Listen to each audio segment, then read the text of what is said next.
Muito boa noite. Boa noite. Assim está melhor. Mas olha, hoje, nós, por uma feliz coincidência, nós temos aqui uma discussão sobre ética, moral e política, com o filósofo Franklin Leopoldo e Silva. Ontem nós tivemos decisões aqui no campo da ética, opiniões, decisões. Agora nós temos uma reflexão filosófica. Isso é um grande privilégio para nós, poder discutir de um ponto de vista filosófico, quando no Brasil, às vezes, nós estamos circunscritos à troca de opiniões, a troca no dia a dia, afogados na rotina. Então, é um privilégio. Eu queria agradecer, inclusive, aqui às universidades que apoiaram este projeto. Queria agradecer ao presidente Sarney, que apoiou o projeto de trazer a filosofia para o seio do parlamento. E queria agradecer também a vocês, todos. Tem sido algo extraordinário a participação de todos vocês. Eu queria até imaginar como nós poderíamos fazer uma avaliação deste núcleo de reflexão, até para poder imaginar uma reprodução de outros eventos aqui com o mesmo perfil.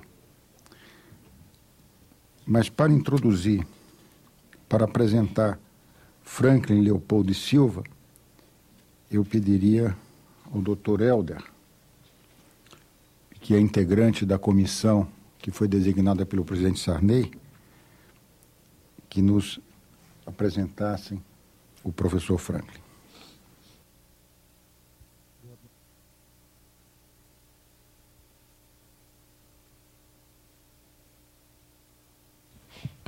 Boa noite a todos.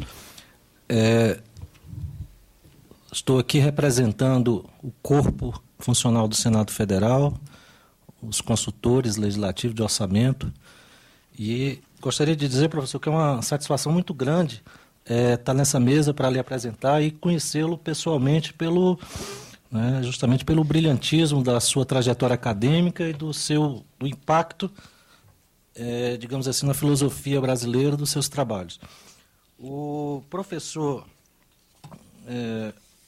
Franklin Leopoldo, ele vai tratar hoje de ética, moral e política, né? O professor, toda a formação dele é na área de filosofia, graduação, mestrado e doutorado em filosofia pela Universidade de São Paulo, e é professor livre docente desde 91, ocasião em que ele, através do trabalho Bergson, Intuição e Discurso Filosófico, obteve a titulação de livre docência. E é professor titular aposentado da USP, com atuação na área de filosofia e com ênfase na história da filosofia. As suas linhas de pesquisa acadêmica estão centradas na área de filosofia e psicologia em Bergson, ética e ciências humanas na filosofia francesa do século XIX e ética e literatura no pensamento de Sartre. Livros publicados pelo professor, nós podemos aqui destacar Descartes, a Metafísica da Modernidade, foi publicado em 94 pela editora Moderna, Bergson, Intuição e Discurso Filosófico, da editora Loyola, Ética e Literatura em Sartre e Felicidade, dos filósofos pré-socráticos aos contemporâneos. Então é esse, que de forma bem resumida, o cabedal acadêmico do filósofo e professor Franklin Leopoldo. Então eu passo, professor, a palavra agora para que o senhor inicie a sua apresentação.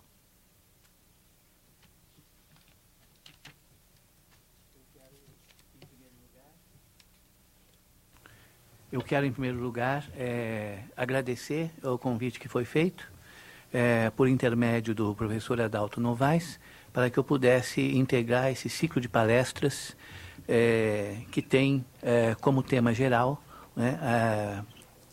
ética e democracia.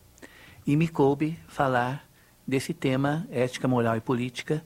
Eu vou fazer algumas observações, citando, direto ou indiretamente, alguns autores que eu julgo que têm a ver com esse tema e propondo, afinal, não uma tese definitiva ou uma solução. Em filosofia é sempre arriscado, não é, fazer uma coisa desse tipo, mas um caminho de pensamento que nos leve a entender, né, dentro dessa conjuntura ética, moral e política, a crise que nós estamos vivendo.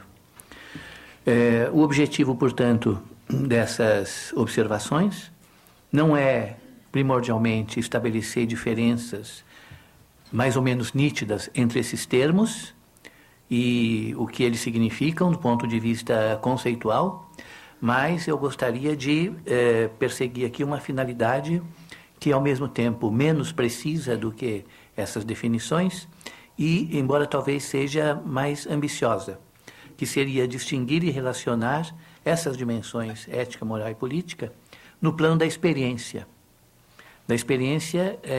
humana, histórica e da experiência que cada um faz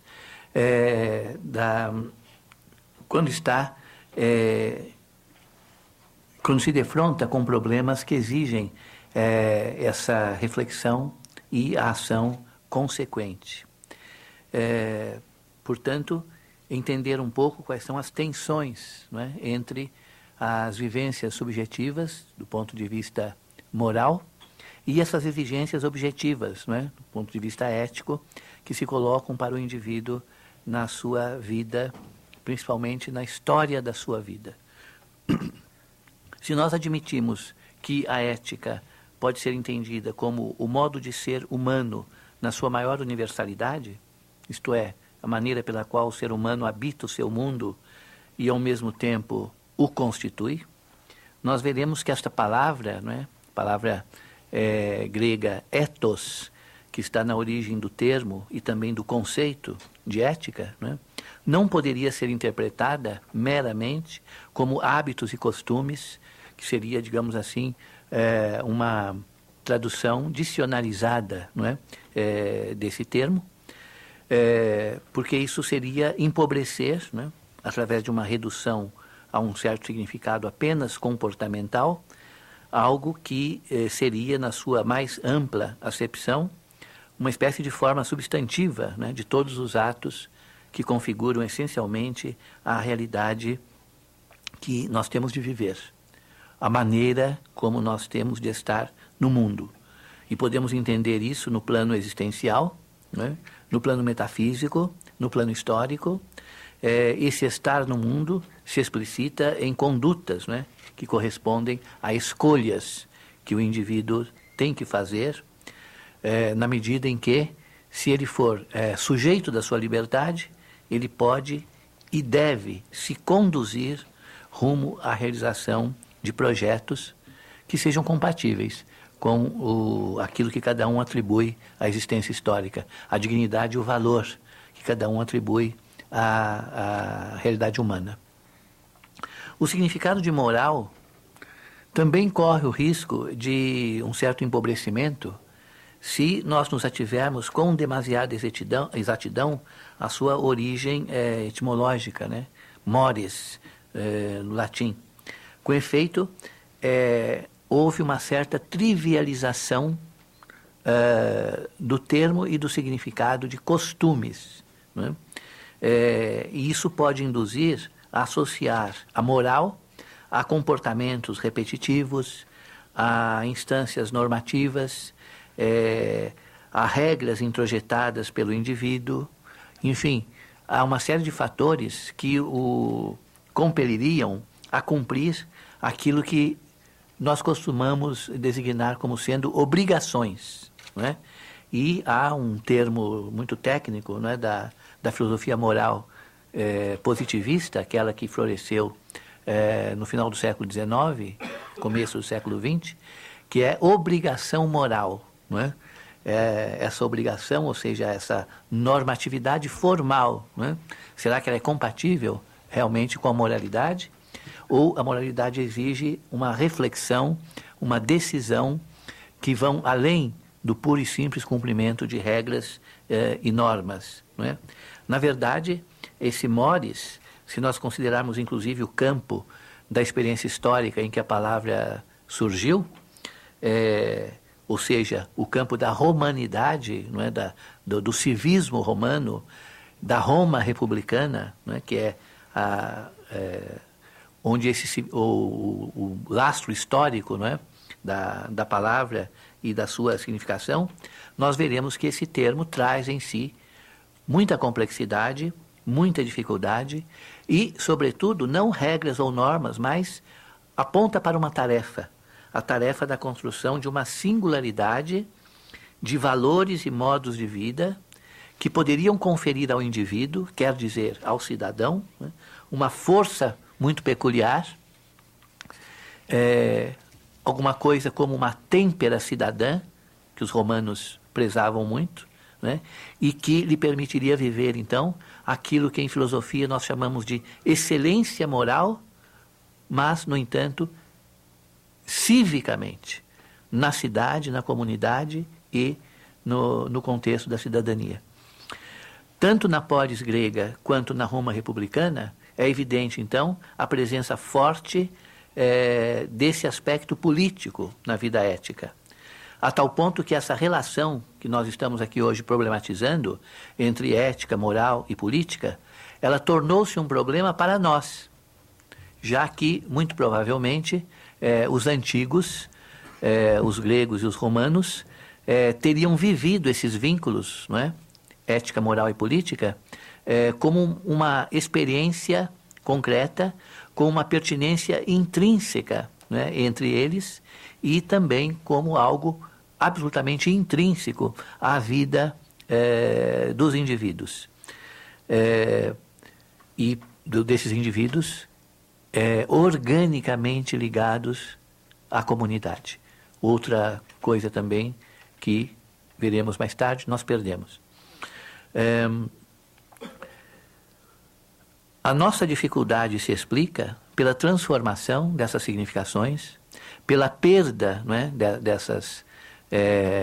dessa semântica originária, que se traduziu historicamente na progressiva abstração que foi caracterizando cada vez mais o entendimento que nós temos de modo de vida, comunidade, indivíduo e mesmo sujeito. O desaparecimento dos conteúdos concretos desses modos de existência, não é paralelo ao avanço de uma certa consolidação do perfil funcional da sociedade, da concepção formal do agente social, né, que hoje em dia nós sabemos não é, por acaso, designado muitas vezes na sociologia, na ciência política, na economia, como o ator que deve atuar num determinado cenário, né? Essas palavras estão hoje revestidas de cientificidade e de objetividade, no entanto, elas trazem aí um eco, né, do que se perdeu em termos da densidade ética e moral do indivíduo, do sujeito, né, cidadão. Essa concepção encoraja a expansão da noção de papel social, né? Um conceito, uma noção que teve um grande papel na sociologia norte-americana, do ponto de vista da constituição, né, de uma certa visão do campo social. Mas o que eu queria dizer é que a expansão do papel social para o campo da moral, né? Até porque, numa perspectiva positivista, como essa que eu citei há pouco, a obrigação moral é algo socialmente determinado. A sua força sobre os indivíduos deriva de uma certa objetividade, né, que lhe seria inerente, enquanto condição da vida moral, da vida social, e a moral seria, digamos assim, um desdobramento dessa sociabilidade. E, portanto, o caráter sistêmico e objetivo da organização social, ele tiraria sua força também desse significado moralizante, por via do qual ele se impõe aos indivíduos, não é? Ou seja, a sociedade se impõe moralmente aos indivíduos. O indivíduo cumpre regras sociais, mas essas regras sociais lhe aparecem muitas vezes como imperativos morais. na falta de imperativos morais e reflexão moral que venham preencher, né, o espaço que efetivamente seria do valor e não do fato, né? Porque uma coisa é o fato social, outra coisa é o valor que derivaria da interpretação desses fatos, né? Ou seja, essa interiorização, né, moral do fato social, ela tem como contrapartida um certo comportamento que estaria, ou se esperaria que estivesse, de acordo com essa obrigação social internalizada, né? Uma coisa que um filósofo importante francês do final do século XIX, começo do século XX, morreu em 41, chamava de moral fechada, uma espécie de circuito fechado em que a moral se resolve, né, nas regras de sociabilidade.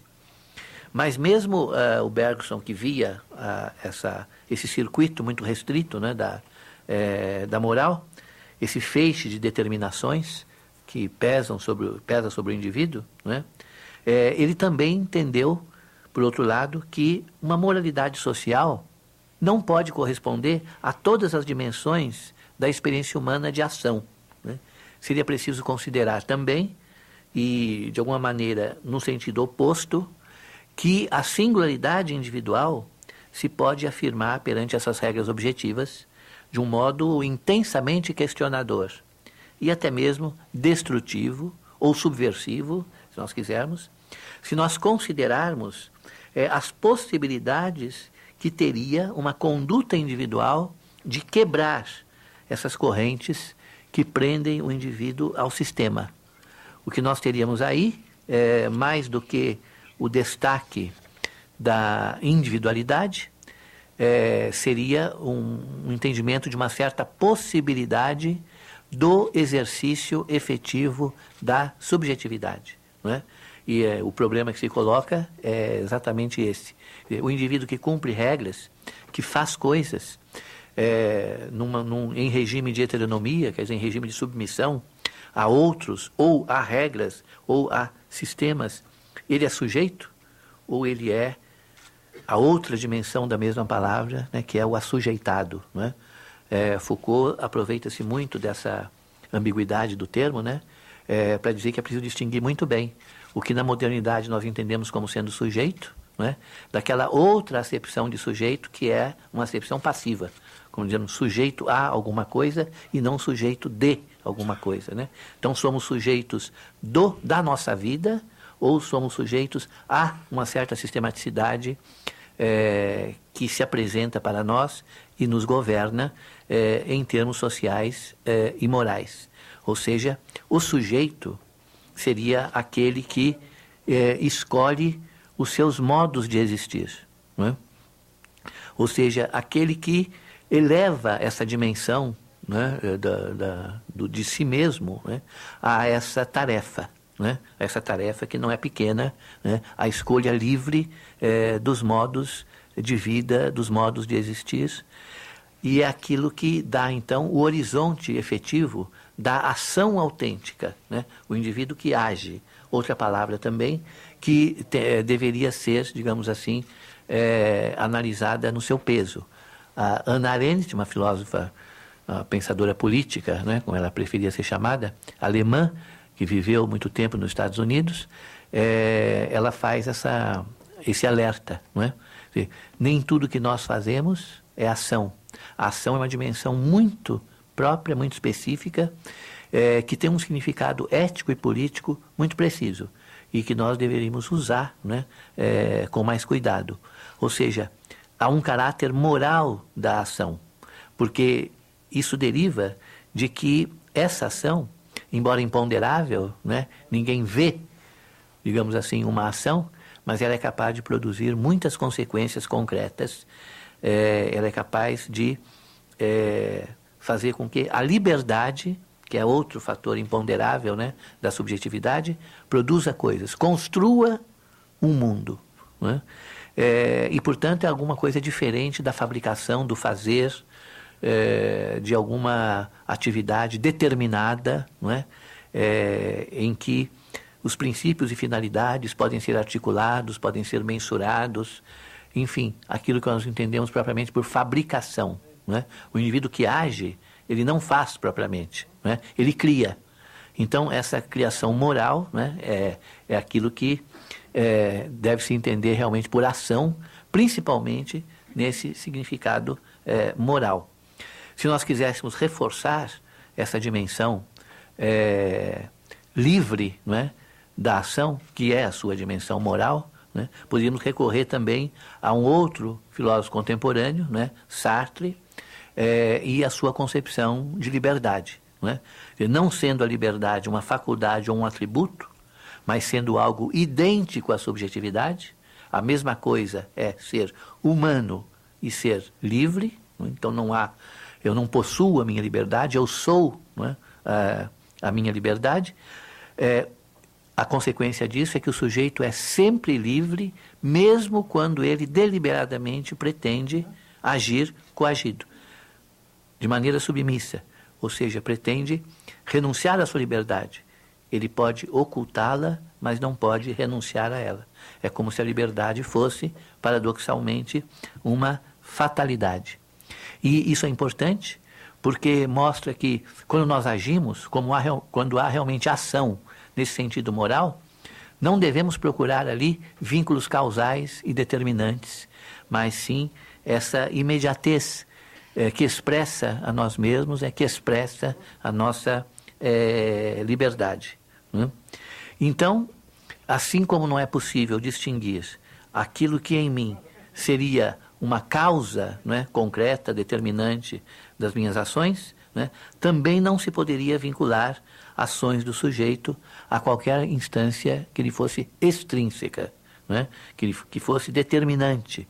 Se nós fizéssemos isso, não estaríamos mais considerando essas ações como do sujeito. Ele seria simplesmente um transmissor, não é? Alguém que justamente faria alguma coisa, não é? Mas não agiria a partir de si mesmo. Não é? Teríamos então aí a heteronomia e a alienação. Não é? A heteronomia quer dizer agir a partir de outro, agir a partir de condições extrínsecas e não de si mesmo. E a alienação, não é? Viver fora de si, viver em outro ou em outra coisa. Não é? Essas duas situações surgem quando nós já não reconhecemos o sujeito como a razão de ser e a realidade suficiente das suas ações. E quando ele mesmo não se vê também assim. Então nós podemos perguntar, por que não é óbvia essa relação de pertinência entre a ação e o sujeito que age? Será que não é algo natural supor que aquele que age seria sempre o sujeito das suas ações?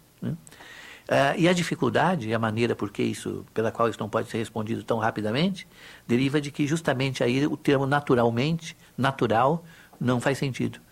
Né? Ou seja, o que liga o sujeito às suas ações não é alguma coisa natural, é justamente moral. Não se trata, portanto, de entender como alguém faz alguma coisa por meios exteriores, como ele teria chegado a produzir ou fabricar alguma coisa que atendesse a certos propósitos, etc. De que instrumentos ele se teria servido, né, para atingir tais ou quais finalidades. Né? O que, na verdade, seria importante perceber, né, é que a ação possui com o sujeito que age uma vinculação interna, uma vinculação extrínseca, né, que faz com que nós recusemos essas mediações, não é, de caráter puramente instrumental, e também venhamos a perceber que de nada adiantaria analisar as ações, quer dizer, aplicar sobre elas regras objetivas que nos fariam explicá-la, não é? Ou seja, ou nós compreendemos a ação e a ligação com o sujeito de maneira sintética e intrínseca, ou nós não a compreendemos. Porque a análise, a separação, a objetivação, nesse caso, é um cientificismo que deixa escapar exatamente o essencial, não é? Que existe na ação ou na liberdade de agir. Não é? Quando nós dizemos, então, o ser humano é sujeito das suas ações, né? O que nós queremos dizer é que ele é a sua ação. A sua ação o torna aquilo que ele vem a ser a cada instante. Portanto, uma ligação bem interna e bem intrínseca. Daí, então, esse caráter específico, não é? da ação e a impossibilidade de dizer que em tudo que fazemos, agimos. Se faço o que me mandam, não ajo. Se o resultado da minha interferência no mundo provém de alguma coisa que me foi imposto, que eu fui obrigado a fazer, ou mesmo levado a fazer, então não agi. Simplesmente me fiz instrumento para veicular a vontade de outro, objetivos e propósitos de outro. Configurei o que ele queria, como aquele que fabrica um objeto a partir do desenho de quem encomendou esse objeto. Esse resultado, portanto, não mantém vinculação interna com o sujeito, e, portanto, não podemos dizer que ele tenha agido nesse caso. Não é? Não há, portanto, aí, nesse termo sujeito, um sentido ativo, não é? Mas simplesmente aquele sentido oposto que eu mencionei há pouco, que é mais de assujeitamento ou sujeição, não é? Do que propriamente de sujeito no sentido moral. E qual seria o requisito para que nós pudéssemos perceber essa relação sintética ou esse vínculo interno entre o sujeito e a sua ação? Mais simplesmente, poderíamos perguntar também o que é e como acontece uma ação. Né? Se nós nos voltarmos para o repertório filosófico, perceberíamos que, pelo menos desde Agostinho, né, nós sabemos que o que nos mantém na existência temporal, né, é um certo movimento da consciência. Né? O que é lembrar? Lembrar é ter consciência do passado. Né? O que é esperar? Esperar é ter uma certa consciência do futuro. Né? O que é perceber algo que está acontecendo no momento? É ter uma certa consciência do presente. A nossa consciência faz esses movimentos, não é? E o que explica esse milagre? Não é? Podemos lembrar do passado como se ele fosse presente, podemos antecipar o futuro como se ele fosse presente, não é? Além de perceber esse caráter absolutamente fugidio, não é? Do próprio presente. Né? Então, existe nesta consciência que nos remete ao passado, nos remete ao futuro e nos coloca, né, no nosso presente, exatamente uma presença de nós a nós mesmos. Né? E quando nós falamos em consciência, em geral é isso que nós queremos dizer. Né? O que significa alguém consciente? Está presente a si. Não é? Isso pode ser visto de uma maneira geral, não é? Até orgânica, cerebral, digamos assim, mas pode também e deve ser visto, no caso, também como a dimensão moral dessa coincidência do sujeito com ele mesmo, não é? Que é importante para que justamente haja esse desdobramento de uma reflexão, de um pensamento que venha depois a poder regular a ação daquele indivíduo. O Descartes também, né, muito conhecido, essa consciência que ele acreditou ter descoberto, né, mas já era uma coisa um pouco mais antiga do que ele, que justamente ultrapassa essas definições formais. Né? Descartes dizia, não quero saber se o homem é um ser racional, quero saber o que significa consciência, o que significa alma, porque é isso que me faz humano, né? E não uma definição formal de racionalidade como aquela que, pelo menos pelo que nós entendemos, o Aristóteles, né, teria feito. Mas se nós formos um pouco ainda mais atrás, e a Hannah Arendt, de qual estou me valendo aqui, ela puxa essa reflexão para a filosofia antiga, né? Nós nos recordaremos daquele episódio que Sócrates conta, né? Ou Platão faz com que Sócrates conte, num de seus diálogos, que ele tinha dentro dele, ou ao lado dele, o próximo dele, ou incorporado nele, um daimon. Um daimon é uma espécie de gênio, alguma coisa como se fosse uma presença divina, né? Que o alertava daquilo que ele não deveria fazer. jamais lhe dizia o que ele devia fazer. Apenas lhe dizia aquilo que ele não deveria fazer. Isso é importante, porque significa que isto que nos ajuda a discernir, né, a realidade e, por exemplo, entender o que não devemos fazer, o que não podemos fazer, não afeta a nossa liberdade, porque não nos impõe, não nos determina a agir, né? É alguma coisa que nos alerta para possíveis consequências negativas do que possamos fazer, né? Mas não nos determina a agir dessa ou daquela maneira. Preserva, portanto, a nossa liberdade. E por que preserva a nossa liberdade? Porque, na verdade, essas figuras, Deus, o daimon, a consciência ou qualquer outra que se apresente com essa tarefa, somos nós, né? E é por isso que não afeta a nossa liberdade. Somos nós mesmos que estamos ali em ato de discernir, né, aquilo que podemos ou que devemos fazer, né? Então, assim, nós devemos entender, nos vários contextos, né, que eu citei aqui, essa presença, que parece ser a presença do outro, de um outro, né, mas que, na verdade, é a presença do sujeito a si mesmo, né? Agostinho dizia: no fundo da minha alma está Deus, a presença de Deus, né? E se eu não encontrar Deus no fundo da minha alma, não encontrarei também a mim mesmo, né? Hoje, em que as crenças estão, digamos assim, desgastadas, né, nós podemos entender que é uma certa divinização da consciência, da presença do sujeito a si próprio, que é posto num grau tão elevado, né, que até pode se confundir com a presença de Deus no mais profundo da alma do indivíduo, né? E quando a filosofia se tornou laica, isso aconteceu, né? A consciência, né, aquilo que está no mais profundo do nosso ser, né, e que nos faz conhecer e agir, né, somos nós mesmos. Não há nada de transcendente, nem nenhuma alteridade, né, que venha a explicá-la. Então, mas também não podemos dizer que se trata aí pura e simplesmente de narcisismo, de solipsismo, quer dizer, de uma alma recolhida a si mesma e que não se confunde com mais nada. Esse cuidado, né, que os clássicos, por vezes, têm excessivamente em definir a alma de modo que ela não se confunda com coisa alguma. Como se fosse possível, né, definir a nossa alma sem que ela se confundisse com outros aspectos da nossa humanidade, não é? Mas eles tinham essa ilusão. De tal forma que essa alma recolhida a si mesma e tão isolada na sua essência, né, nós sabemos que, na verdade, ela é plural. Há uma certa convivência ali de aspectos, né, que outras filosofias e outras teorias nos ensinaram a descobrir, como Freud, o Nietzsche, e assim por diante, né? Na verdade, a própria palavra consciência, ela quer dizer ciência de si, né?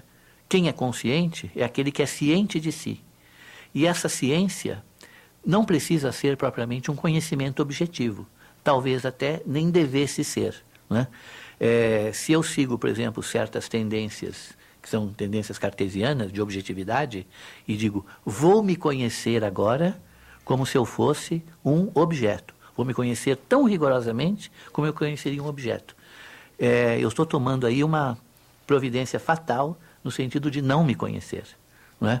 Que justamente essa objetivação do sujeito, essa objetivação de mim mesmo, essa confusão, né, entre o sujeito e o objeto, mostra que não estaria aí pensando em mim mesmo. Estaria pensando em alguma coisa que traduz a minha subjetividade, mas que é diferente dela e até a distorce, né? Então, essa consciência, essa presença imediata, não é? É uma certa relação que nós temos, cada um consigo, né? E essa relação, é importante que nós entendamos que ela é uma relação, né? Quando eu digo, estou sozinho comigo mesmo, estou isolado, reflito sobre mim, é importante que eu fique só para me conhecer, e muitas outras ideias desse tipo que povoam, né, o imaginário popular e a filosofia também, né? Elas precisariam ser um pouco revistas, não é? Ou seja, na verdade, quando eu quero me conhecer, quando eu me volto para mim, eu estabeleço uma relação comigo. E essa relação é importante para possível conhecimento que eu possa ter de mim mesmo e para a ação consequente desse conhecimento, ou seja, para a moralidade que vai investir, né, as minhas ações, que vai justamente me fazer entender, não por conhecimento, por erudição, mas por discernimento, né, por uma certa intuição, a falta de outra palavra, né, o que eu devo fazer, o que é certo, né, e o que é errado, o que eu devo decidir, né, a respeito de mim mesmo, né? E isso acontece numa relação, só que essa relação é difícil de definir, ela é insólita, né? É a relação que cada um mantém consigo mesmo e que os filósofos tentaram, de uma maneira não muito clara, né, chamar de reflexão. Essa reflexão no sentido de voltar-se, né, voltar para si. E que também está no vocabulário religioso como conversão, né? O que é uma conversão? O sujeito volta-se para si e se encontra. Estabelece uma outra relação com ele, né? Uma relação eminentemente moral, espiritual, né? Portanto, é importante que nós vejamos aí nessa convivência que cada um tem consigo mesmo, né, uma relação moral ou a condição da moralidade, né? Ou seja, o que significa estar com alguém, né? Há um modo de estar com os outros que corresponde àquilo que o Bergson, que eu já citei aqui para vocês, chamava de camada superficial do eu, ou seja, hábitos e costumes que partilho com aqueles que estão ao meu redor. Na sociabilidade, na vida corriqueira, mas que não é algo que afeta, né, o meu ser em profundidade. E se isso então for critério das minhas decisões, eu nunca sairei daquele circuito fechado da moral social que nós nos referimos há pouco. Quer dizer, das regras sociológicas, né, da moral. Tampouco sairei desse circuito fechado se adotar uma perspectiva que seria aparentemente oposta, que é não entender que eu devo me governar por regras sociológicas imanentes à minha vida social, mas que eu devo me governar justamente por algo que transcende tudo isso e que se põe como autoridade. Seja essa autoridade a transcendência no sentido religioso, seja essa autoridade a transcendência no sentido humano e político do termo, como acontece e aconteceu, né, em situações totalitárias. Ou seja, o sujeito, quando ele estabelece essa relação consigo mesmo e não com outro ou com outras coisas, ele está só. Então, a melhor maneira de estar só, ou a única maneira de estar só, é estar consigo. Nós intuitivamente sabemos o que isso quer dizer, não é? Quando procuramos a companhia de nós mesmos, no sentido de aprofundar em nosso ser a decisão que devemos tomar. O que não nos, a procura de um critério que não seria fornecido por ninguém, nem daqueles que nos rodeiam, nem daquilo que nos transcende. Ou seja, estar só com a sua consciência, em dois sentidos. Estou só porque estou apenas com a minha consciência, né? Esse estado de solidão, que não é, na verdade, a solidão no sentido do isolamento, né? É algo que define, né, a nossa consciência, principalmente no sentido moral. E o peso dessa situação peculiar, né, de estar a sós consigo mesmo, é enorme, né? Basta que nós pensemos numa consequência muito trivial, né? Somente quando eu estou comigo mesmo é que estou em companhia de alguém que eu não posso de forma nenhuma dispensar. Isso é dramático, né? Porque muitas vezes aquilo que nós mais queremos, né, é impedir que nós nos olhemos a nós mesmos, não é? Tem aquela figura do grilo, os mais velhos conhecem essa história, né, do grilo que aparece com a consciência, né, incomodando, olhando, censurando, não é? Mas não é possível evitar, Porque eu posso fugir de todo mundo, mas não posso fugir dessa presença, né, de mim a mim mesmo, que é eminentemente moral. E a Hannah Arendt, que também faz observações a esse respeito, ela faz também uma pergunta aparentemente trivial, né? Você gostaria de viver na companhia de alguém que é mentiroso, ladrão, facínora, corrupto, assassino? Claro que não. Você pode fugir dessas pessoas, mas se é você mesmo que incorre nessas transgressões e nesses crimes, né, você pode tentar exercitar o esquecimento de si. Você não vai conseguir nunca fazer isso completamente. Então, essa situação, né, essa separação, que na verdade não é uma separação, né, é uma articulação que se dá na subjetividade, né, de cada um consigo mesmo, ela é a condição de algo muito peculiar, que tem a ver também com a moralidade, né? É o fato de que somente nessa situação nós somos capazes de pensar no sentido de decidir o que fazer, ou, ponto um pouquinho mais técnico do que isso, formar um juízo, né? Se vocês me permitem aqui mais uma reminiscência do repertório filosófico, sem querer ser chato, né? O Descartes faz uma diferença que todos os estudantes conhecem, né? Ele diz o seguinte: uma coisa é ter ideias. As ideias que eu tenho na minha cabeça são representações de coisas, de fantasias, existem ou não existem. Não posso aplicar a elas enquanto ideias a qualidade de falso ou verdadeiro. Tenho a ideia de sereia. É verdadeiro que tenho ideia de sereia, né? Assim como é verdadeiro que tenho ideia de cadeira, né? Agora, se eu formulo um juízo com essa ideia, se eu faço alguma coisa com ela, né, então eu posso ser temerário. Eu posso dizer: a cadeira não existe, a sereia existe, né? Ou seja, aí já não estou mais somente com uma ideia, mas estou formulando um juízo, tomando essa ideia como base para dizer alguma coisa que eu pretendo que exista ou que não exista, que seja dessa ou daquela maneira. Então, a capacidade de pensar nesse sentido, não só de ter ideias, né, que seriam correspondentes, digamos assim, a fatos empíricos na nossa mente, mas a capacidade de juntar, de articular, e aquilo que nós chamamos propriamente de ajuizar, né? Quando você diz para alguém: formou juízo acerca daquele processo que eu te mandei para você dar um parecer, né? Já formou juízo ou ainda vai demorar muito, né? Nós esperamos então que a pessoa, no exercício dessa capacidade de pensar, venha a formular alguma coisa que intervenha, né, na realidade. Isso é ter um juízo, fazer um juízo, né? Interferir por via do pensamento, né, naquilo que existe ao nosso redor.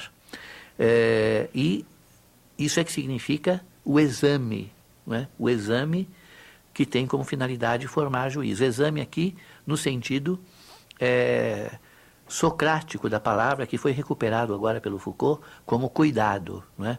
O Sócrates, diante dos seus juízes, ele disse uma frase que ficou famosa, né? Ele disse: eu não me arrependo do que eu fiz, porque uma vida sem exame não é digna de ser vivida, né? Então, a todo momento, esse que se examina está formando um juízo acerca de si mesmo e da sua situação no mundo. Isto é vida moral, isso é moralidade, né? E, portanto, é uma espécie de diálogo que nós mantemos, né? Cada um consigo mesmo, a todo momento, permanentemente, para formar justamente essa ciência de si, quer dizer, essa consciência, né, no sentido moral.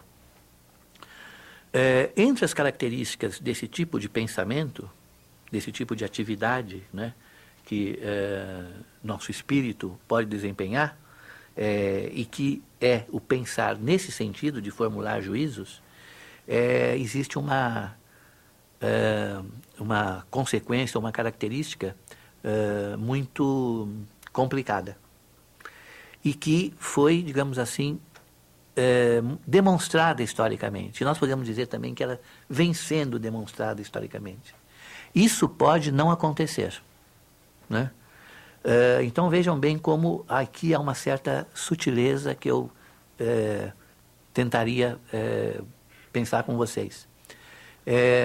Desde o Descartes nós sabemos que é impossível não pensar. Descartes dizia, se eu digo, penso que não estou pensando, estou pensando. Então não há como escapar disso, é fatal, né?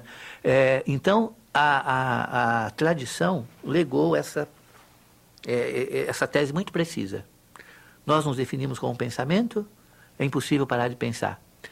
E, no entanto, é impossível, ou seja, é bastante possível, e há épocas em que isso parece até predominar, que, embora pensando, a pessoa não formule nenhum juízo, não forme juízo acerca de si e do mundo. E nós dizemos nesse caso, então, não tem consciência. Nossa palavra para dizer isso é não tem consciência. Esse indivíduo não tem consciência do que ele faz, né? Isso significa que esse estar junto de si, com a ciência de si, estar junto de si, formulando juízos a respeito de si próprio, essa capacidade foi perdida, né? Muitos perderam essa capacidade. E, portanto, essa afirmação não é ousada. Isso pode ser interrompido, isso pode não existir. O pensar pode não existir. Não o pensar formal, cartesiano, mas o pensar nesse sentido moral. O pensar no sentido de formular juízo, fazer julgamentos, né? Isso pode não acontecer. As pessoas podem perder, talvez, essa capacidade, ou até, talvez, nunca ter tido, né, essa capacidade. E é importante pensarmos nessa situação, né, porque isso nos ajuda a entender experiências históricas, né? A Hannah Arendt, citando novamente a mesma autora, ela digamos, fez quase uma experiência disto, né? Como é possível que tenha acontecido na Alemanha o que aconteceu sob o regime nazista, né? E a explicação que ela dá é esta, né? As pessoas perderam a capacidade de pensar no sentido de julgar, né? Então, é uma espécie de demissão da subjetividade.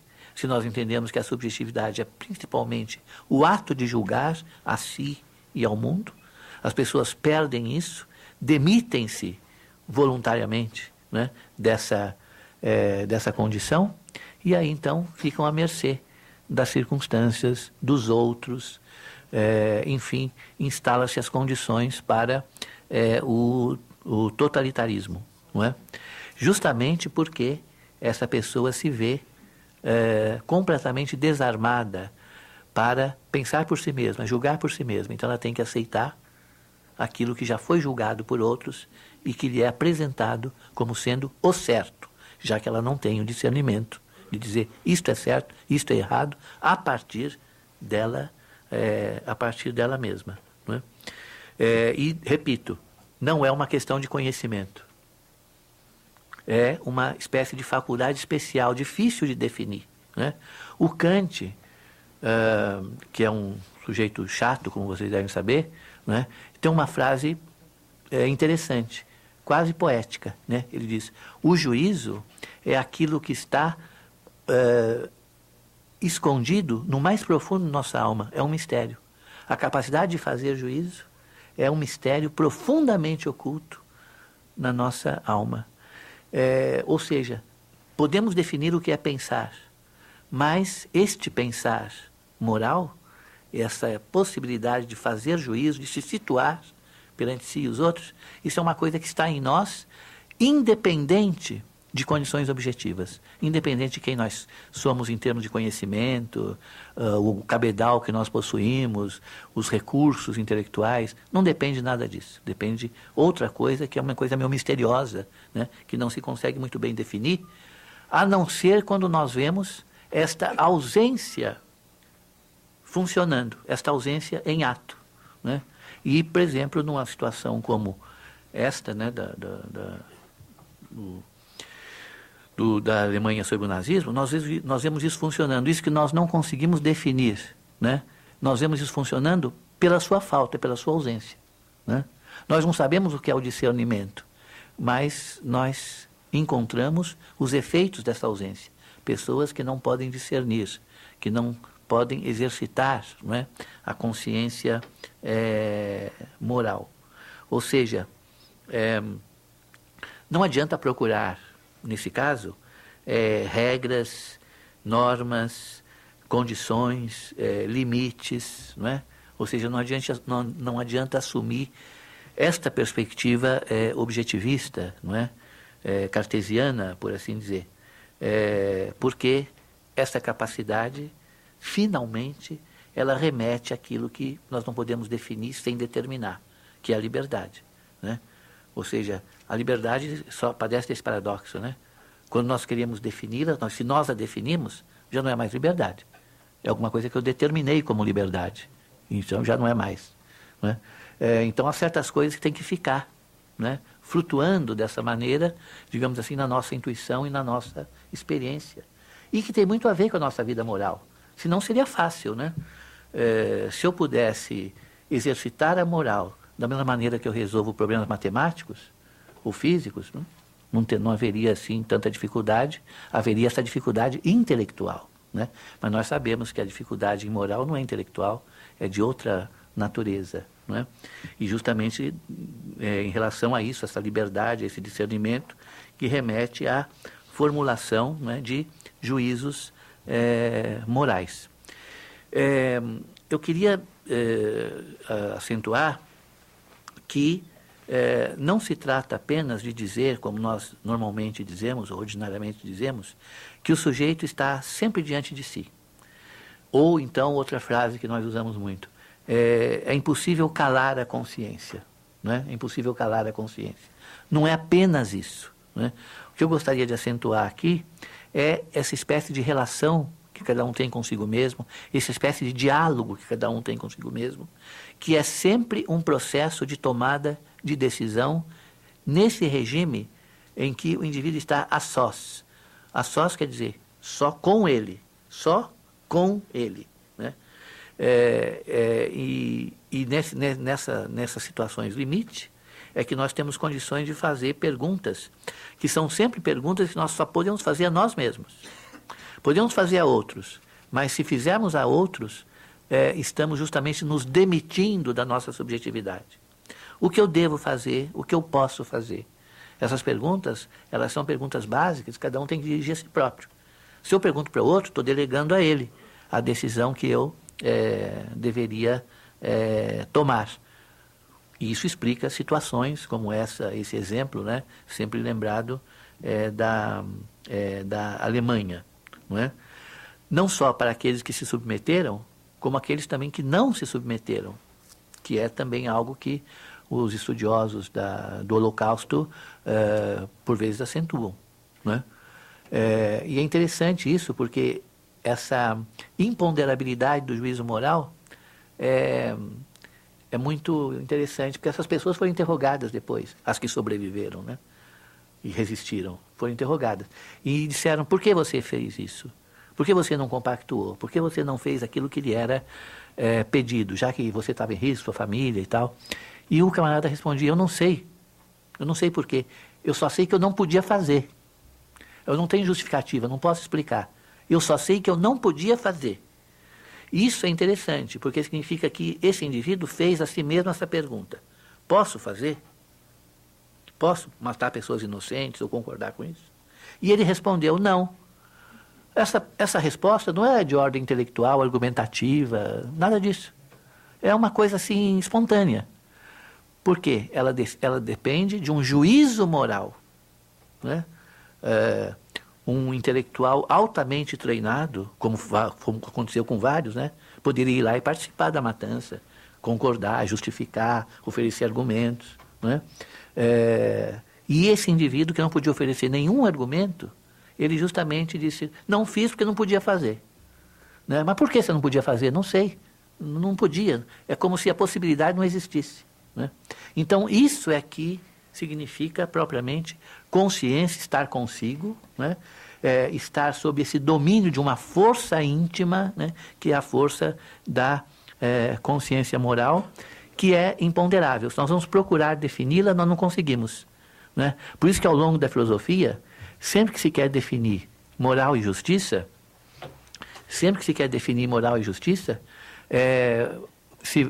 começa aquela discussão interminável, porque nós procuramos o quê?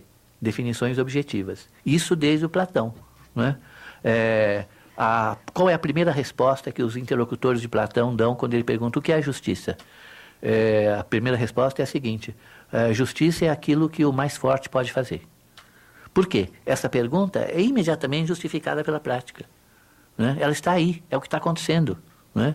Então, se a moral ela se pauta pelo acontecimento, pelo fato, né, encontra essas respostas, aparentemente inquestionáveis, né? Porque quando Platão diz que a justiça não é isso, que a justiça é equidade, proporção, o interlocutor pergunta: onde é que está? Onde é que você vê isso? Em lugar algum, né?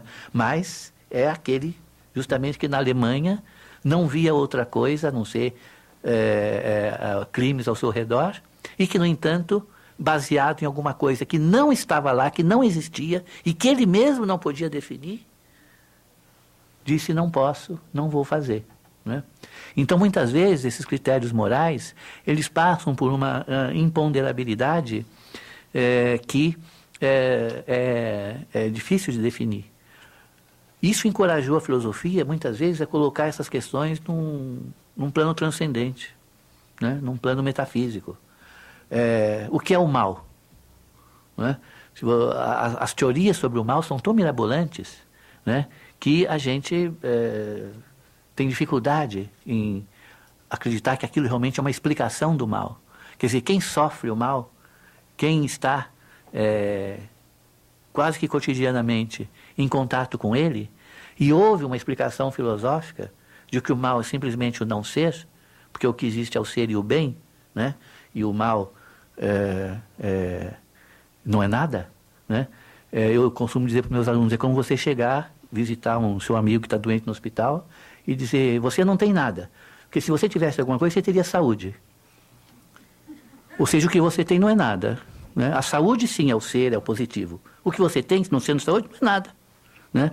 Então, uma boa ocasião para o camarada te expulsar, né, com razão. Então, essas teorias mirabolantes que se colocam num plano de transcendência muito formal, muito teórica, quando nós as colocamos aqui nesse lugar do indivíduo a sós com ele mesmo, decidindo o que é mal, o que é bem, o que é certo e errado, nós trazemos isso para o plano concreto, o plano justamente da consciência. E aí a gente vê isso que a experiência histórica nos mostrou, né? O mal está ali, na história, no que as pessoas fazem cotidianamente, né? O mal não é primordialmente aquilo que as pessoas sofrem. O mal é aquilo que as pessoas fazem, né?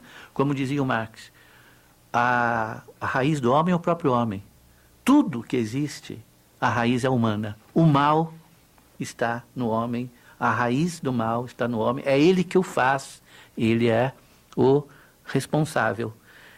E aqui eu chego então no que eu queria concluir rapidamente, que é o seguinte: este pensar consigo mesmo a sós, ele digamos assim, uma preparação adequada para a ação no sentido moral. Se nós guardarmos bem essa diferença, né, que ela pode ser dita até na forma de um adágio, de um ditado, né? Eu penso a partir de mim mesmo, ou eu penso sozinho, a sós, mas eu ajo com os outros, né? Então, na verdade, vou concluir com uma dificuldade, talvez intransponível, né? Ou seja, a moral e a ética poderiam se juntar se nós conseguíssemos estabelecer, na concretude da conduta humana, esta ligação.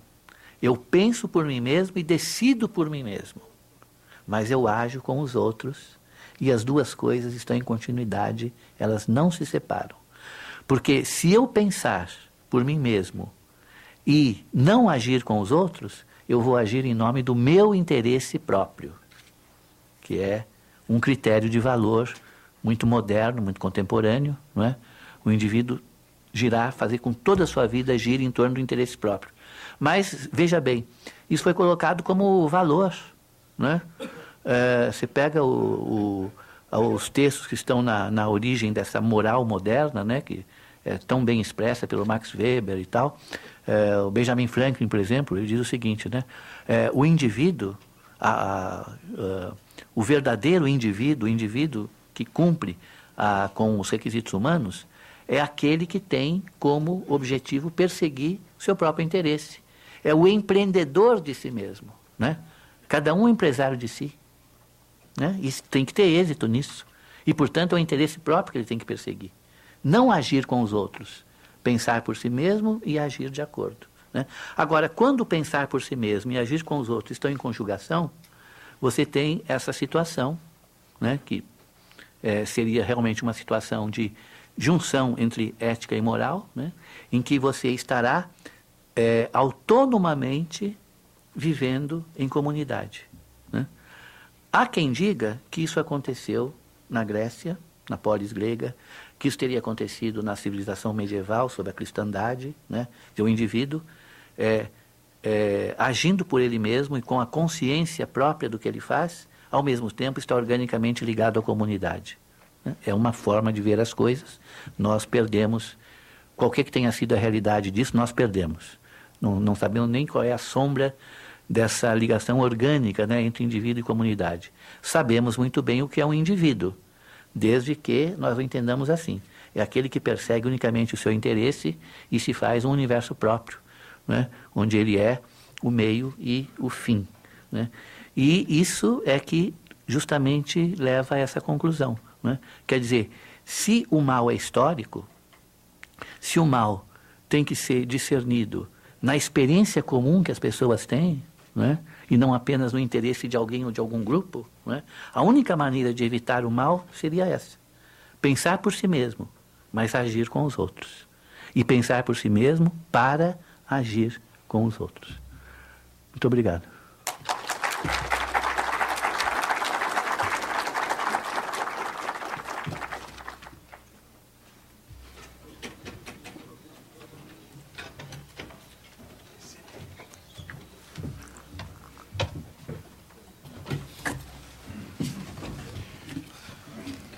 Muito obrigado, professor Franklin Leopoldo Silva. Eu queria dizer do meu entusiasmo diante da apresentação feita pelo professor Franklin, porque a ideia era apresentar o melhor. Por que não o melhor?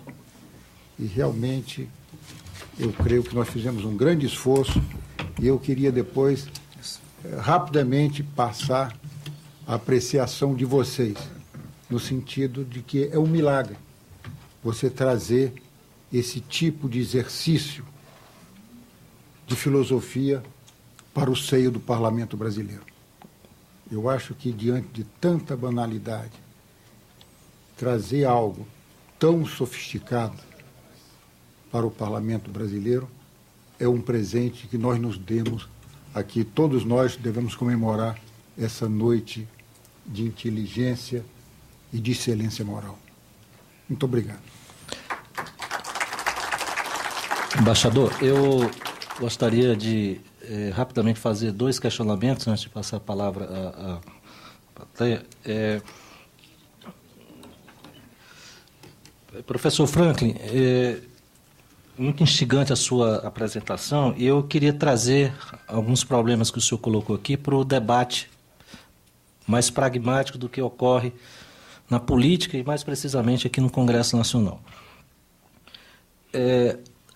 Dentro do direito, um dos grandes debates filosóficos que se faz ainda no direito é da incapacidade de, por exemplo, normas abstratas de caráter universal regularem situações concretas no particular. Isso é um debate que já é muito conhecido na filosofia e no direito, né, isso está muito presente. E isso tem se resolvido assim, da seguinte forma: se encontra na Constituição um aparato moral. Então, o aparato moral é a Constituição, e eu passo a olhar aquela regra que rege uma determinada situação a partir desse olhar moral sobre a Constituição. Quando o senhor tratou aqui de moral, eu entendi, penso que entendi assim, com certa clareza, né, que esse pensar moral é um estar consciente. Aí eu pergunto para o senhor, é possível se falar em um código de ética no Parlamento, no Senado, na Câmara? Nós estamos agora vivenciando um processo político de quebra de decoro parlamentar. Não é? É possível se falar em um código de ética e uma norma descrever essa ética e, mais, disso ser julgado? Né? Esse é o primeiro ponto, a primeira questão. E a segunda, rapidamente, o senhor falou, enfatizou muito a questão da consciência, né? A consciência associada à moral. E, ao falar em consciência, eu me remeto à questão do inconsciente. Eu pergunto para o senhor, a psicanálise tem alguma coisa a dar de contribuição à política e à moralidade? São esses dois pontos que eu coloco para o senhor. Bem, então, quanto ao primeiro ponto, aí você tocou num assunto que perpassa realmente aqui, pelo que eu falei, do ponto de vista da experiência histórica mais efetiva, né? Que é aquilo que se constitui como princípios, e princípios gerais que resultam em direitos básicos inalienáveis dos indivíduos. Desde do momento em que historicamente isso foi colocado nas sociedades modernas, nós tivemos um paradoxo, se é que se pode chamar assim. Talvez paradoxo seja uma palavra até um pouco elogiosa demais para o que realmente aconteceu. Mas o fato é que nós temos uma coincidência entre a proclamação dos direitos e a ignorância deles. Não é? Vamos citar os dois casos clássicos. Não é? A proclamação da Constituição Americana, não é? E da igualdade entre todos os seres humanos, assinada por um respeitável grupo de fazendeiros escravocratas. Não é?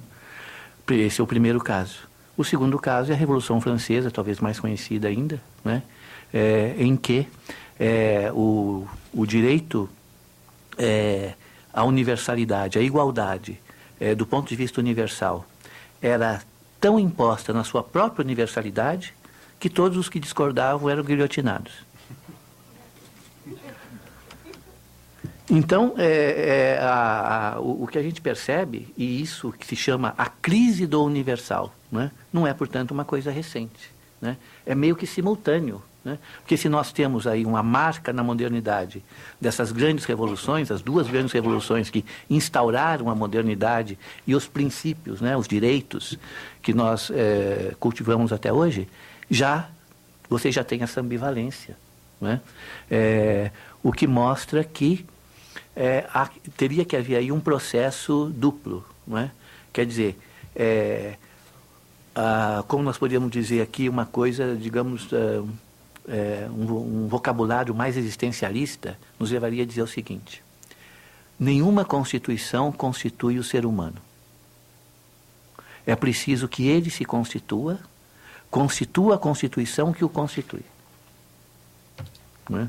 Ou seja, esse processo entre a subjetividade, sua consciência moral, e as leis e os princípios, eles têm que estar numa relação dialética, uma tensão permanente. Né? Caso contrário, você terá, então, do lado do indivíduo e do sujeito, o interesse próprio, completamente afastado do universal, ou então você terá uma tentativa de constituir universalmente o homem, que, por ser abstrata, nunca o atingirá na sua concretude. Né? Essa é a razão pela qual os princípios, quanto mais enfaticamente são afirmados, né, na sua universalidade, menos funcionam na vida das pessoas. Né? É um problema, porque esses princípios instituem direitos, né?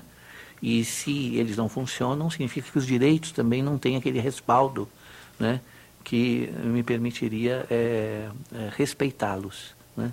Eu acho que é uma crise que já vem de longa data, né? E quanto à sua outra questão, você fala, tudo bem, a pessoa está sempre consigo, é consciente, e a partir daí você tem, então, a moralidade condicionada por isso. Mas e o inconsciente? Né? A questão é a seguinte, eu vou aqui me valer de um estratagema. Na verdade, sua pergunta é muito difícil de responder, não conseguiria responder. Eu vou, então, me valer de um estratagema para dizer que eu não respondi nada. Né? A psicanálise freudiana, ela tem muita dificuldade em explicar o acesso que o indivíduo tem a partir dos seus sintomas, né, à base do inconsciente que seria responsável por isso. Ou seja, como se traz à consciência alguma coisa e como esse trazer, que é a tarefa da análise do analista, ele é reconhecido. Né? O Sartre, que é um crítico da psicanálise, diz o seguinte: se eu trago a consciência e o reconheço, é porque eu já sabia. Né? E essa crítica à psicanálise resulta no seguinte, não na desqualificação da psicanálise, mas numa certa mudança de terminologia ou de concepção. Né? Ou seja, o inconsciente seria o quarto escuro da realidade humana. Seria a consciência obscurecida. Né?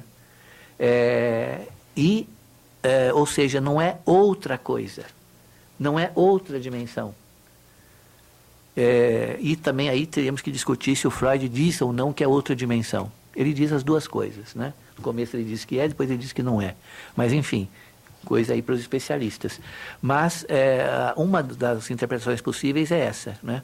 Não se trata de outra coisa, mas se trata da própria consciência no seu lado escuro, obscurecido. Né? Isso coincide com o desenvolvimento da análise, porque quando é que a consciência está mais obscurecida?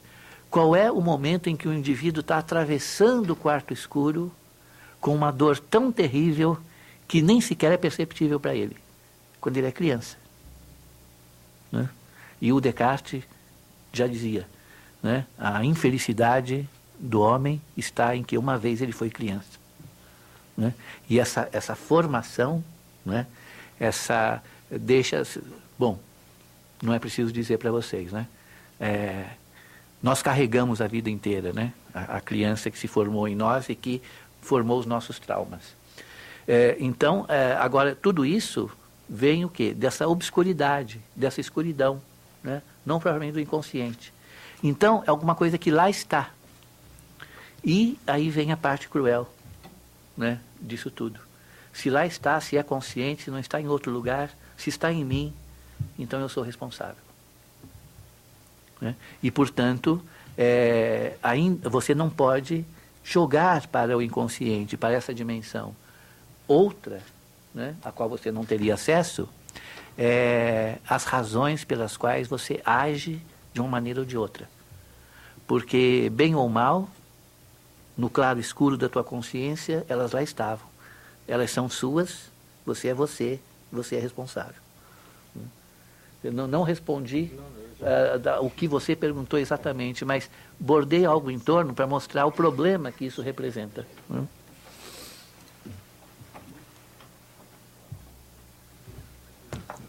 Aqui. Boa noite, professor. Obrigado pela sua palestra. A minha pergunta é a seguinte: no limite, o indivíduo moral, no sentido de se guiar pelo próprio julgamento, não caminha para um enfrentamento com qualquer tipo de sistema e, ao fim, terá de pagar com a própria vida ou então colocá-la em risco? E aí nós temos os exemplos de Sócrates, Thomas Morris, né? Hannah Arendt.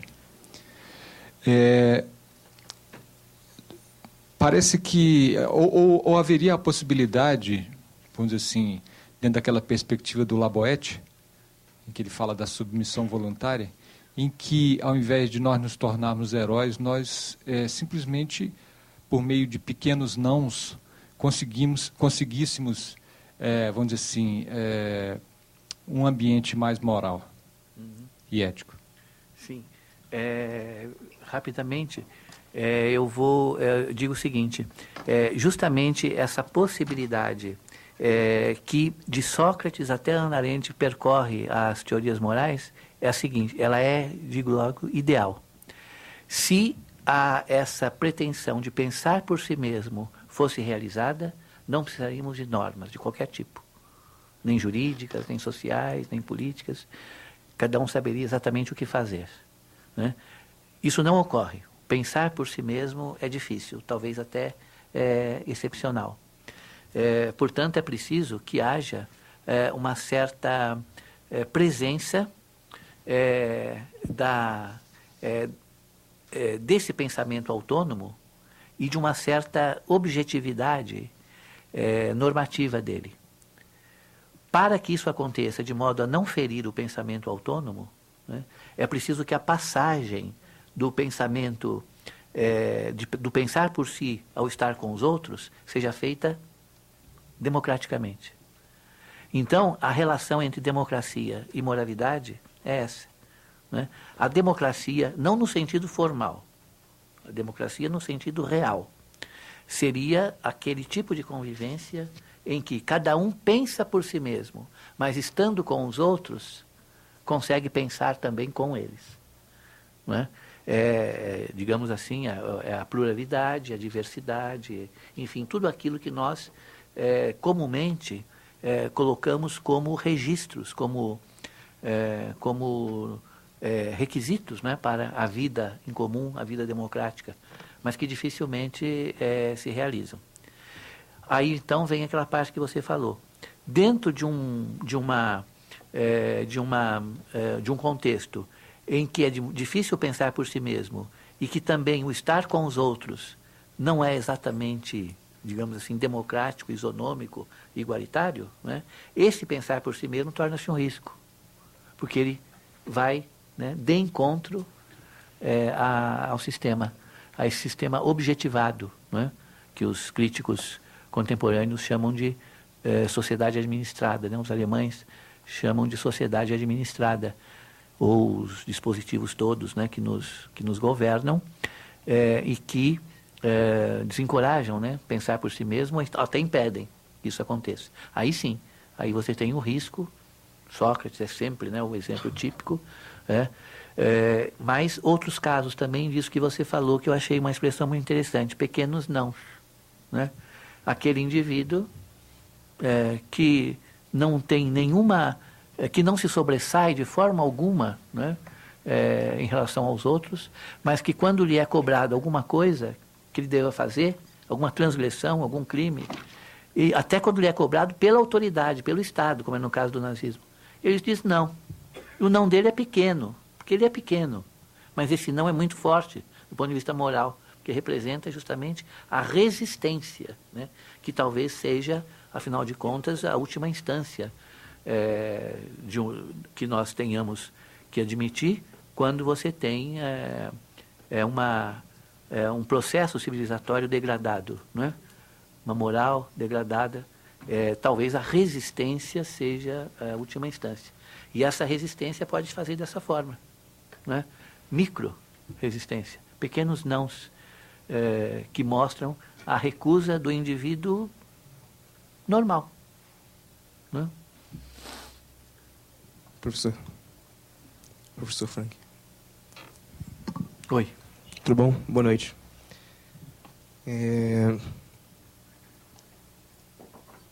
Quando você fala, né, no Daimon, por exemplo, em Sócrates, como esse exame que não implica uma perda da liberdade, pelo contrário, coloca uma questão a ser pensada para o próximo passo, que seria o agir, né? Esse Daimon, você falou assim, ele não desestrutura a sua liberdade, ele te coloca uma questão a ser pensada, né? Essa questão a ser pensada, que você acabou levantando como a questão do critério, em certo sentido, né? É a questão de saber como avaliar e como formular um juízo de uma determinada ideia que você tem. Uhum. Né? essa noção de formular um juízo, fazer uma avaliação da ideia que você tem, ora, quem vai fazer, qual é o critério, né, para você formular um juízo moral de um lado ou para o outro? De onde vem o critério? O critério que você colocou inicialmente, que esse critério seria a própria subjetividade, em última instância. Você se coloca como objeto para si, a pergunta se coloca como objeto para você, e você, enquanto critério, entende, olha, isso aqui eu vou seguir para um lado ou para o outro. Mas a minha pergunta vai pelo seguinte sentido: se essa subjetividade é o próprio critério, qual a origem dessa subjetividade? O que constitui essa subjetividade, que é o próprio critério de si? Me parece, e aí eu trago junto também uma tradição toda, né, que a subjetividade ela se forma historicamente. Isso a gente poderia tentar pensar isso tanto do campo da psicanálise, né? Você entender o que você está, como que você está agindo hoje enquanto adulto, tem a ver com você entender a sua formação histórica desde criança e os pressupostos que lá estão onde você lá está enraizado, e que você hoje age, né, sem saber o porquê que você age dessa forma, porque você não entende os pressupostos em que você mesmo está enraizado. Quando a gente pensa no sujeito histórico, né, uma pessoa hoje, qualquer um de nós aqui, hoje nós temos ações que estão enraizadas historicamente, né? Digamos assim, as instituições estão aqui armadas, você tem cada uma das cabeças com uma história também pessoal, portanto, então, né, cada um é seu critério enquanto história pessoal, mas é uma história compartilhada intersubjetivamente, né? Você falou nos gregos, nesse compartilhar orgânico, etc. Nós temos, de uma forma ou de outra, nós compartilhamos o mesmo, digamos assim, elemento comum, que é a história, né? Ok, essa história, desconhecer a história não é um sintoma de agir moralmente sem ser... Você acredita que é possível falar em desresponsabilizar-se do seu agir moral a partir de um desconhecimento histórico da sua formação, seja enquanto sujeito social, seja enquanto subjetividade para consigo mesmo e que se autodesconhece? Desresponsabilizar-se pelo desconhecimento histórico? Sim. Mais ou menos por ali. Entendi o que você quis dizer. E realmente, uma questão aqui que faltou dar ênfase foi justamente essa, não é? A consciência, ela não é realmente uma entidade, não é? Justamente porque ela é uma relação, ela vem ao encontro daquela definição psicanalítica que o Sartre julga que é também compatível com as ideias marxistas. Cada um é a história de si, não é? Quando eu falo o si, o sujeito, a consciência, eu estou falando dessa história singular que cada um vive numa história geral na qual ele está inserido. Então você tocou num assunto que é crucial e muito difícil de ser resolvido. Acredito que ele é uma discussão constante. A presença dessa subjetividade agente que vai construindo a sua história pessoal e, ao mesmo tempo, vai construindo a história geral compartilhada com os outros. Qual a dimensão de cada um, qual o peso de cada um, não é? Veja que, do ponto de vista marxista ortodoxo, digamos assim, daquele marxismo que vigorava nos anos 50, não é? Talvez até haja gente que pense daquela maneira até hoje. Uma forma de você desresponsabilizar o sujeito pelas suas ações é a teoria leninista do reflexo. É mostrar que a consciência é apenas e tão somente um reflexo automático das condições infraestruturais, né? Então, você não tem aí uma desresponsabilização de ordem interna, mas de ordem externa, né? Compromete também a moralidade.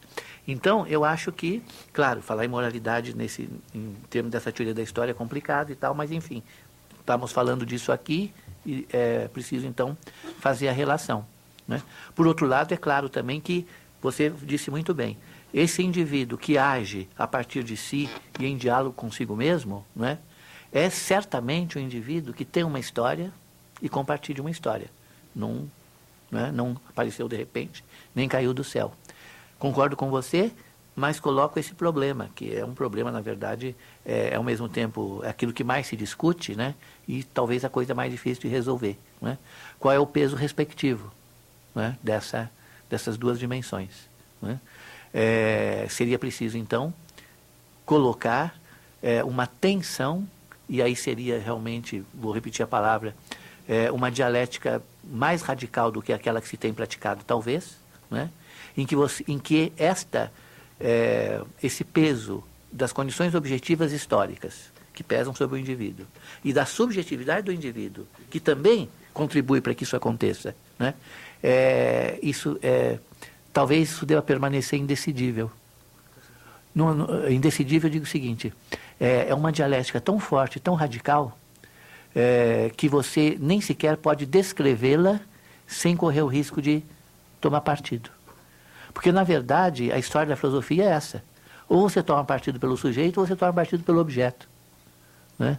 E aí a questão, você disse muito bem, você citou muito bem o peso dessa história no sentido formador, né? No sentido marxiano da história. Aí a questão, então, de saber como é que se deve conduzir essa relação. Né? Porque a tese, me parece, do Marx, seria a seguinte: os indivíduos fazem a história que os faz. Como entender esse jogo, né? Esse jogo absolutamente dialético? A nossa tendência, porque nós pensamos analiticamente como que por natureza, né? Dialética é muito difícil, né? A nossa tendência é escolher. Não, eu acho que o indivíduo é soberano, a consciência é soberana. Não, a história faz tudo, o indivíduo é uma espécie de reflexo das condições em que ele vive. Né? O Sartre teve a virtude de colocar isso em questão. Não resolveu, mas colocou em questão. Você não pode desprezar nem uma realidade nem outra. Ou seja, a história é subjetiva, porque nós a vivemos, nós a fazemos. E ela é objetiva, porque todos nós a fazemos. Né? O Sartre tem aquela famosa frase que diz: o problema da liberdade é o seguinte, é muito simples, é que o outro também é livre. Então, colocando as coisas dessa forma, eu acho que a gente equaciona a questão, né, na impossibilidade de resolvê-la. Professor, é um prazer estar aqui hoje, filosofando sobre esses aspectos com o senhor aí. E eu tenho uma certa dificuldade, como sociólogo, não só o contexto histórico, mas as classes. Entro no circuito, então a dificuldade para alçar voo é meio complicada. Ele pergunta o seguinte: o Antônio Paim coloca que nós fomos incapazes de criar uma moralidade social, como os ingleses conseguiram criar, os franceses, etc. E isso ainda, como nós não conseguimos criar moralidade social, cria-se uma série de monstros que nós estamos fazendo por aí. Essa seria a primeira questão, eu gostaria que o senhor elaborasse um pouco sobre isso. E depois também o seguinte, o senhor já tocou aí, mas eu acho importante, se pudesse colocar um pouco mais. A moralidade, não digo do político, está tão desgastado o termo, falar em moralidade do político é quase que uma contradição em termos, né? Mas a moralidade do estadista e a moralidade do homem comum de classe média. Eu vejo, por exemplo, a Coreia, que na década de 50 era mais atrasada que o Brasil. Então a elite coreana resolveu falar: não, nós vamos investir em educação. Mas vai faltar dinheiro para a saúde, vão morrer. O estadista está levando. Como é que fica, então, a ética do homem de classe média, do homem comum,